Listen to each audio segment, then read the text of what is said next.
Welcome back to the channel, guys. Okay, dito tayo sa bahay, no? So may bago na naman tayong pinapagawa. Okay, meron na naman tayong bagong inaayos dito sa Kepola, yung X-Max natin. Yan, if you would notice, medyo medyo tinamad tayo umalis kasi tinamad. Yan, so makikita nyo, guys,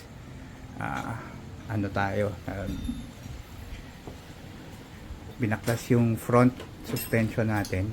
Okay, so baklas tayo ng front suspension. Ayun yung forge mags natin, guys. Shout out tayo, so may napagkatiwalaan tayo ng front shock natin suspension. Boss Mil. Yes po. Yan. Anong shop natin, pare? YXLR, sir. Yan. Anong mga services na ino-offer natin, pare? Yan, mga front shocks po. Tapos Okay. nagsiset up po tayo ng mga tie. Okay. Then, nagka-carbon po tayo ng mga kahit anong parts, sir. Kahit anong bike? Kahit anong bike. Okay. So, may big bike po tayo. Meron tayong Ano yung mga na-servicean na natin na sports bike, pare? madami na, sir. Meron tayong, Mga sample. Meron tayong RSB4, Mhm. Aprilia. Mhm. Meron tayong S1000. Meron tayong R6. Sarap. Meron tayong R1. Meron tayong R1. Ano pa ba? T-Max, sir. Meron din tayong T-Max. na-service ng mga... Okay. So, guys, kinontak ko lang si Sir Emil, which is the owner ng shop. So, tinignan ko lang yung profile niya. So, maganda kasi dito, siya yung owner at siya rin yung gumagawa. So, may mga helper lang siya, so nakakaintindi siya sa kumbaga, naiintindihan niya yung ginagawa niya. So, a-update ko kayo, guys. So, home service to. Dito tayo sa bahay kasi medyo tinamad tayo umalis. So, yan, baklas yung ano natin. Kompleto gamit, 3 tao sila, guys. So, Proper tools, sir. yan. Sige, boss. Meron tayong proper tools na ginagamit. Tsaka hindi tayo naglalagay ng kahit anong spacer sa loob ng X-Max. Okay. Front shock ng X-Max. Okay. Kasi po, naglagay tayo mga spacer, makakasira siya ng suspension. Oh, guys. Tapos may tamang port oil tayong ginagamit. Okay. Which is premium. Okay. May sarili tayong gawa Okay. na medyo malapot Okay. kaysa sa mga... Meron din po tayong mga Malabnaw. malabnaw katulad ng mga motor, mga 15W. Okay. May mga Maxima, yan Okay. mga ginagamit din natin yan. Pero pagka sa lowered po kasi, yung gusto ng iba, yung medyo matigas talaga kasi gusto nila yung maganda tindig. Yung iba naman gusto yung comfort ride. Iba-iba rin po. Kaya, yun, hindi tayo gumagamit ng mga Puchi-puchi. Sir, or nagpuputol ng spring kasi Okay. yung ibang ginagawa namin, minsan may nakikita kaming Ibang motor. nilalagyan ng mga PVC yung loob. Putang Oo. ina, hindi ko alam yan. May nilalagyan ng mga tubo-tubo yung loob. Huh? So, pag binubuksan namin, nadi-disappoint yung mga customer. Dahil ganun ang ginawa. Yes po. Oh, guys. Okay lang naman po sa amin. Tsaka, pagka mga ganun naman, naagapan naman natin, tinitignan naman natin yung... Pero nagrereklamo sila kaya sila pumupunta sa'yo. Anong kalimitan ng reklamo pagka medyo... Tumutukod lang, sir. Yung pagka nagpe-play, tumutukod. So, naparipak nila. Kasi nagpapa-suspension tuning sila para mawala yung lagutok. Sinasabi nila. Lahat naman sa Yamaha. Sa atin, sa lahat ng Yamaha, sir, may ganun talaga. Okay. Kaya pinapagawa nila yung suspension. Okay. So, guys, ngayon lang ako, first time ko lang to ginawa. So, meron palang mga balbon na gawa, mga para lang masunod yung tindig, pero performance-wise, talo. So, guys, mag-ingat kayo, ha. Kaya ingat din kasi ako kahit matagal na ako nagmumotor, nagse-set up, hindi ko rin alam 'yan. So, yan. Tsaka yun nga sabi ko sa inyo, guys. Ito first time ko lang 'to gagawin. So, babalikan ko rin kayo sa video kung anong performance nitong ginawa ni Sir Emil dito sa laruan natin. So guys, yung pa pala, may tuning pa pala yun. Tsaka tinanong niya pala ako kung anong gusto ko na ride. Sabi ko gusto ko matigas kasi nga nag-lowered ako at mas matigas. Ang gusto ko yung may palag. Ayoko nung stock. Tama ba, boss? Yes, sorry. Oo. Kaya Pag sumakay kayo, yung alam yung mababa na talaga. ay, oo. Yan. Kasi yung iba nagrereklamo, bakit daw matigas yung lowered? Kaya nga po natin tinatanong kung gusto nilang yung comfort. Mm. Kasi po may tamang lowered na comfort Mm. sa motor. Sa katulad yan, sa X-Max. Pero kung gusto niyo po talagang tindig lang, pwede po natin siyang itindig na may magandang play pa rin. Aha. Na konti lang Ah. ang play. Kasi ang gusto nila, yung iba, nag-lowered, Gusto stock. stock plain, stock na stock. Guys, alam niyo na, medyo bugok 'yun. Ang lowered po kasi kahit naman po siguro sa sasakyan, Yes. sa sports car, matagtag, Yes. o ano. Di ba? Wala namang Wala sports car namang na comfort. Uh-huh. Yan.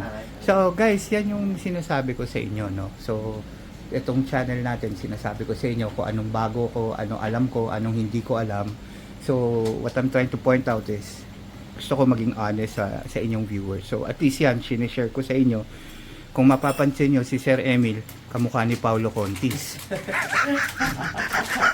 Kadali tayo sa Yan. So, guys, kilala nyo kung gaano ako kaselan. So, i-update ko kayo, guys. So, ayan, makikita nyo, hindi siya yung basta-basta na solo flight. Meron siyang mga helper na kasama. Kompleto ayan. Sir, ano pala? Sige, yan. Nagkaroon naman ng problema, anytime naman po. Okay. So, pwede nyo naman po sa akin sabihin. Okay. Nagiging transparent naman po kami sa Kung ano. Kung may nagawa naman po kaming mali sa front shock, nagiging honest din po. Okay. Pero pagka Pero, yung nakita po namin na ginawa po ng iba, syempre malalaman may mga markings din po tayong ginagawa para sa front So, shock. guys, yan, ibig mo sabihin, guys, so, ibig sabihin, alam niya yung ginagawa niya. Ay, Emil. Saan ang location ng shop? Yung shop po natin, dyan lang po matatagpuan yun sa San Pedro, Laguna, Mhm. sa Pasita. Na-waste naman po yun. I-waste nyo lang po yung YXLR, kahit sa Google Map, makikita naman po. YXLR and type carbon parts. Okay. To guys, para sa inyo rin. Sabihin nyo lang po ang pangalan ng South Scoot 88. Bibigyan po kayo ni Sir Emil ng discount. Tama ba, boss? Yes, boss. Opo. Oh. Wala namang problema sa pagka-discounting. Sabihin nyo lang maging South. honest lang po dun sa mga ginagawa. Oo naman. Sabihin nyo lang South Scoot 88. Mga tiga Laguna, Cavite, Las Piñas. So, pero guys, bibigyan ko rin kayo ng feedback, ha. Bibigyan ko kayo ng feedback. Good, positive or negative feedback about this. Pero excited na ako. Tapos may isa pa tayong vlog na medyo mahaba-haba yun. So, ibang episode naman po yun. So, as of now, ayan guys, ginagawa nila. So, alam niyo naman tayo guys, medyo maselan tayo sa kaya dito tayo nagpa-home service tayo. Sa ano naman, Ayan. sa sukat naman po ng... Huwag mo sasabihin, baka gayahin yung iba. Sa sukat naman po ng fork oil, yung kaya gumamit lang tayo ng baso kasi honestly, nakalimutan po natin yung panahon. Ayun pero pala. kabisado naman po natin. Yun. Guys. Kaya po nanghingi ako sa inyo ng 10 ounce naman. Yun guys. So, hindi ko kasalanan yun. Kasalanan ng, ng nila. Nakalimutan nila magdala ng panungkat. Kasi actually, dapat bukas pa to tumawag sa akin si Sir Emil na, boss, baka kung pwede ka today. Tapos, ang maganda nito guys, pag pasok yung schedule nila, kahit anong oras pwede. Kahit gabi, hapon, pwede. So, yun guys. So, balikan ko kayo guys, ha. So, gusto ko lang i-share to. Ayan. Kabaklas tayo. Ayan. Labas yung auto. So, dito man tayo sa garahe. Ayan. Yun yung mags natin. So, ayun guys. Balikan ko kayo ulit about this. Feedbackan ko kayo in a couple of, let's say, a week or two para magamit muna natin, testing. Kasi siyempre suspension yan guys. So, malalaman natin yan in the long run. Pero again, ang request ko kay Sir Emil is gusto ko matigas. Gusto ko, kasi nga lowered na eh. So, gusto ko may palag. Kumbaga, medyo maliit na lang yung play ba. Para at least kahit papano, hindi lumulundo. Ayun, Sir Emil, thank you. Thank you, sir. Guys, thank you for watching. See you in the next video. Ingat po. Okay guys, so eto po, ang feedback natin, no, after ma-tune natin yung front suspension natin. So parang after nagawa, ang ginawa natin was ginamit natin ginamit natin siya twice. So yan na po siyang itsura ni Paula ngayon. So actually malaki talaga yung yung binaba niya. Parang ano ba? Yan siya ngayon. So kung makikita nyo dun sa paano ba to? Ito dito.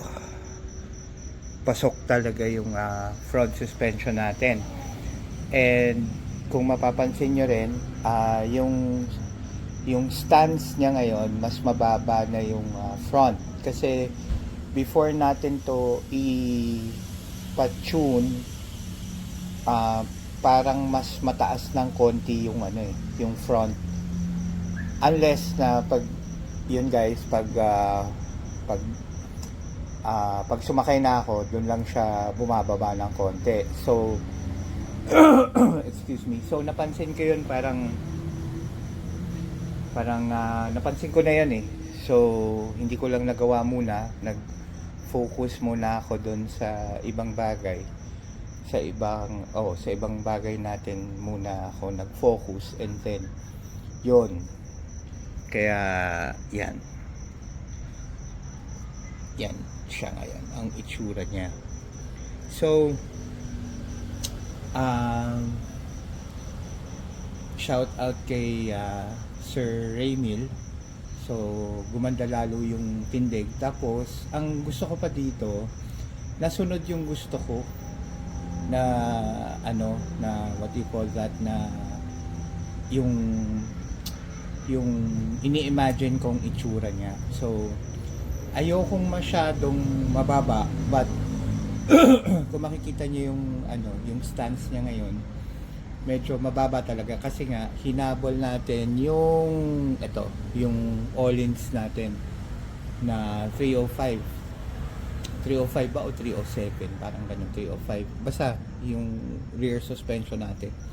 So sabi ko sa kanya, parang gusto ko ng parang mga 1 inch lang dun sa front pag nakatayo, pag naka side stand. Tapos yun, sinabi niya sa akin, yun nga, yung side stand ko, buti na lang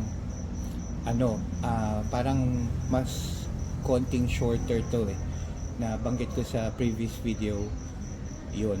Tapos dun sa magtatanong kung mahirap ba i-center stand, basta kasi pag lowered kasi mahirap talaga i-center stand lalo na pag ganito kalaki, talagang mahihirapan talaga Pero yun nga, kung medyo mas may effort ngayon ng konti compared dun sa before kong Tapos sabi ko rin kay Sir Emil na gusto ko matigas. So gusto ko matigas, ayoko yung tipong magbo-bottom na na tune. Gusto ko sasabay dun sa rear suspension ko. Pero of course, sasabay, what I mean is mas stiffer pa rin yung all-ins compared dun sa sa front. It's just that before kasi excuse me, before kasi mas malambot talaga yung unahan ko kasi stock pa siya. So kumbaga in-adjust lang yung pagka-lowered, pero everything is stock. So ngayon yun, pina-repack natin and pinabago natin yung oil. Basta parang iba yung ginagamit nilang oil, mas thicker yung density yata, parang gano'n.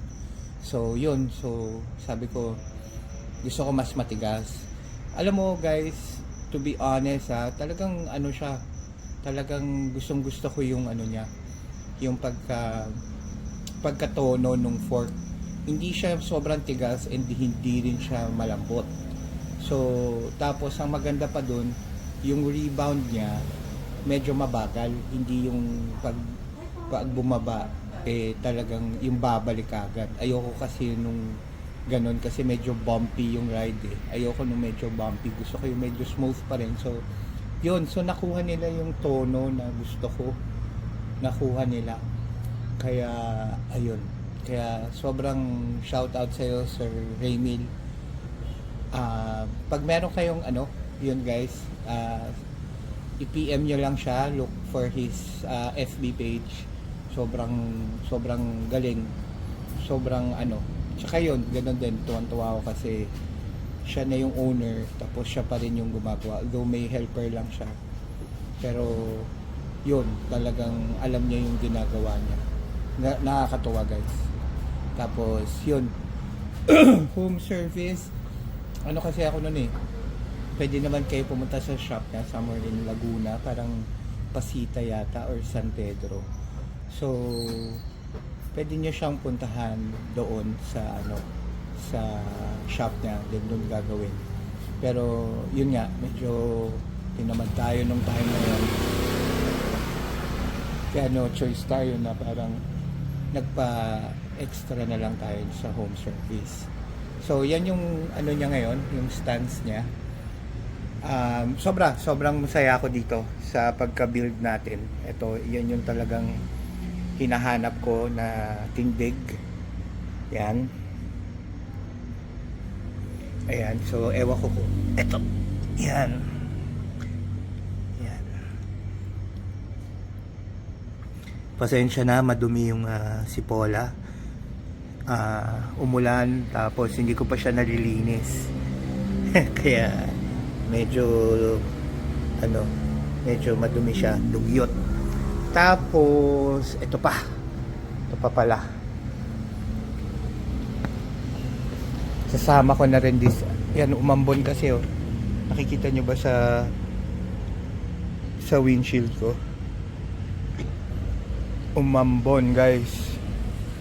Yan, so yan yung kabilang side niya. Yan yung tindig niya ngayon. So yan yung yung medyo pasok siya. So pero still yan, maganda yung ride niya.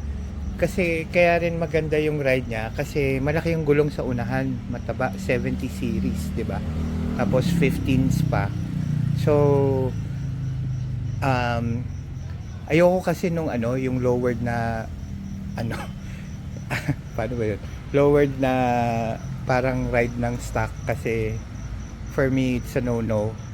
Automatic yun kahit sa auto. Pag nag-lowered ka, yun, talagang dapat matigas. Kahit lowering springs, talagang dapat medyo matigas kasi para hindi mag-bottom, safe yung pang ilalim and all, hindi siya lulundo or yung babagsak talaga, like yung kaya kasi malambot yung yung stock height because kasi nga siya mataas sa ground clearance, pero in this situation yan, medyo mababa na siya so hindi naman siya stance na na baba, pero ito yung pinaka how do I say that, pinaka lowered na functional. Kumbaga pwede mo pa rin siya pang ride, pwede pa rin sa humps yon. Pero ito tip lang guys, doon sa mga gusto magpa ganito, tignan nyo muna yung area nyo. I mean yung mga the usual yung pinupuntahan, like yung subdivision, village, or yung ruta nyo madalas. Pagka may mga matataas na humps, talagang sa side kayo, and of course yung weight nyo, kasi ako parang ang weight ko siguro mga 75 or 80, siguro mga mga 170 pounds, ganyan, 165, 170 something. So yun, consider nyo yun guys, consider nyo yun, yung mga lugar na pinupuntahan nyo. Pagka alam nyo nang may mga humps na, you know, lalo na yung mga okay lang kung malapad yung humps eh, pero pagka yung medyo yung short lang tapos mataas, yon medyo ingat kayo doon. So yung sa akin naman doon sa village ko, may 1, 2, 3, 4, 5 humps na dinadaanan ako doon. So far hindi naman, kasi nga even though na bumaba siya, 'di ba? Bumaba siya like I mentioned na nasabi ko earlier na though baksak siya, hindi siya matigas yung suspension niya. So hindi siya, you know, lumulundo talaga kagad. So yun guys. So PM nyo na lang si Sir Emil, siya yung owner. Tapos kayo na lang mag-usap, and again, pag kapagawa kayo sa kanya, especially to those kahit anong motor ginagawa niya dun sa, na mention naman niya earlier, mention nyo lang South Scoot 88, bibigyan niya kayo ng discount. Okay, so ito pa pala, ito ang controversial na side mirror. So hindi ko to na vlog eh, parang matagal ko na rin to nakabit, siguro a month na rin. Ay hindi naman, parang going 1 month na. So yan yung side mirror, kung mapapansin nyo nga, yan, luminis na yung front natin kasi I removed the bracket and the side mirror here, I removed it. So tinry ko lang to, so yan siya, yan. So medyo maganda kinalabasan, hindi naman medyo nanibago lang ako because of yun nga, medyo nag-iba yung itsura niya, mas naging cleaner look kumbaga. Okay, yan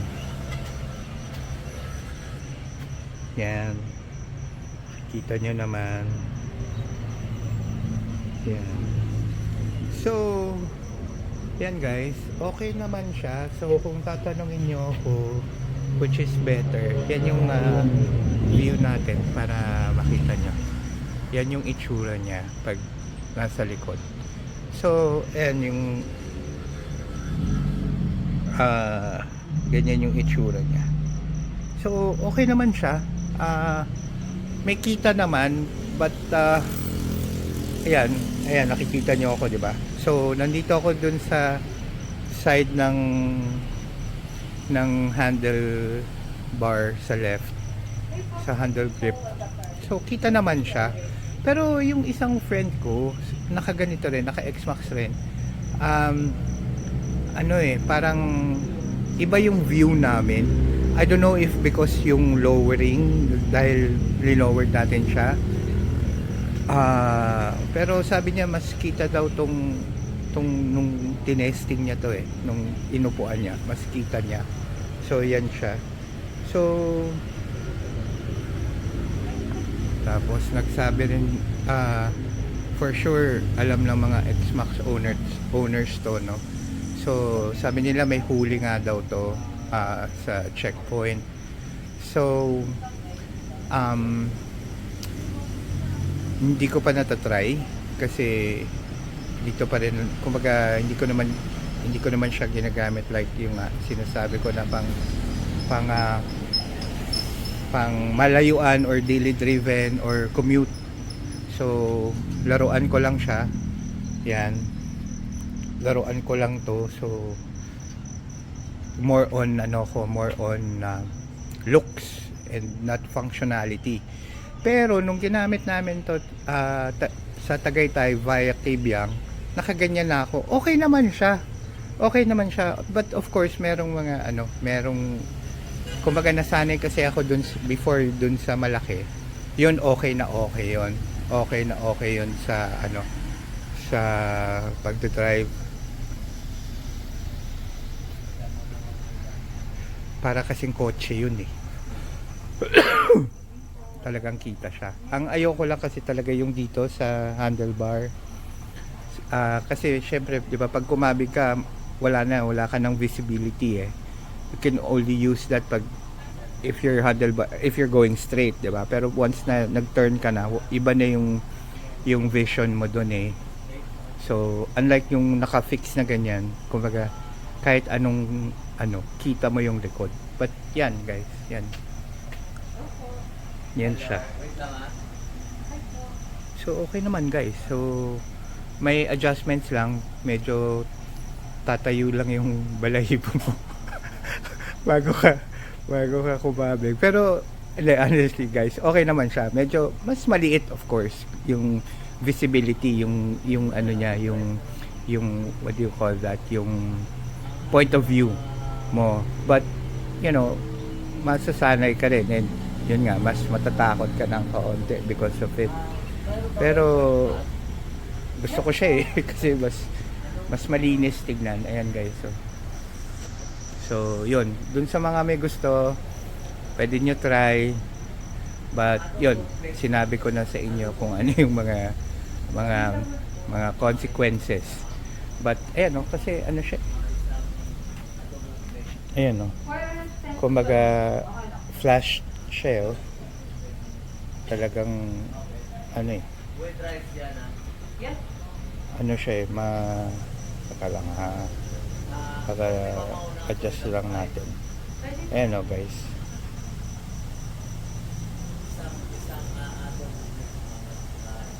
yan flash siya, maganda. Ito dito tayo sa kabilang side para mas makita. Ayan ayan talagang ano siya parang built-in, parang OEM siya. So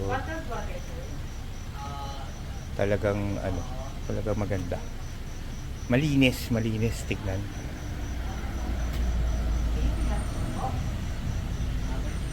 Yan guys, yun lang. So yan yung mga bago nating ginawa, yung suspension niya sa unahan. Talagang nakikita nyo naman yung difference niya, pero hindi naman siya hindi naman siya ganun kababa, pero mababa siya. Tapos mas lalong naging mukhang mataba kasi nga yung ground clearance niya mas maganda, mas malapit. So yan, mas siya, mas okay siya for me dun sa riding habits ko, and dun sa gusto kong tayo niya. Yan guys, so yan.